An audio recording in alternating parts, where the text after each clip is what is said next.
Let me tell you what happened. My name is Sarah, and I run Sweet Serenity, a small but thriving artisanal bakery.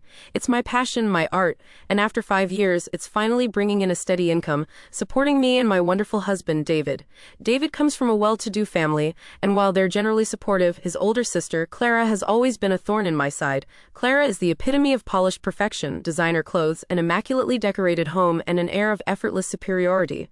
She also runs a small event planning business that oddly never seems to make significant profit, but always allows her to maintain her lavish lifestyle. She adored reminding everyone, especially me, about her sophisticated ventures compared to my quaint little kitchen experiments. She constantly made thinly veiled jabs at family gatherings, suggesting I get a proper job or asking David, "Is Sarah really pulling her weight, dear?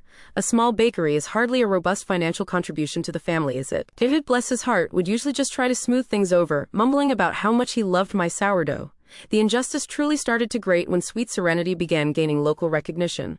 A feature in the local lifestyle magazine, a growing waitlist for my custom cakes. Clara's comments grew sharper, laced with a new edge of resentment. She'd always find a way to pivot the conversation back to my financial precariousness, especially around David's parents, Mr. and Mrs. Harrison, who held significant sway over family finances and future inheritances. The breaking point arrived at their annual Christmas dinner, a grand affair at the Harrison mansion.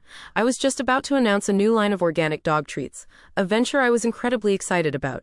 Clara, swirling her expensive Cabernet, cut me off. "Oh, darling, more diversification," she purred, her eyes glinting. "One would think Sweet Serenity must be struggling if you're resorting to pet snacks. Perhaps it's time to consider a more stable profession, don't you think, for David's sake?" The entire dining table, filled with 20 family members, fell silent. I felt David's hand squeeze my knee under the table, urging me to ignore her. I forced a polite smile. "We'll see, Clara," I replied, my voice calm, almost serene. But inside, a very different plan was taking shape.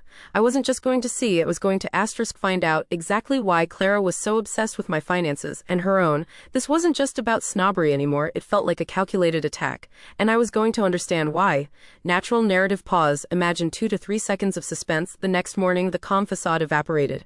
I laid out my frustrations to David, expecting his usual "that's just Clara" dismissal. He didn't disappoint. "She's always been like that, honey," he said, clearly wanting to avoid conflict.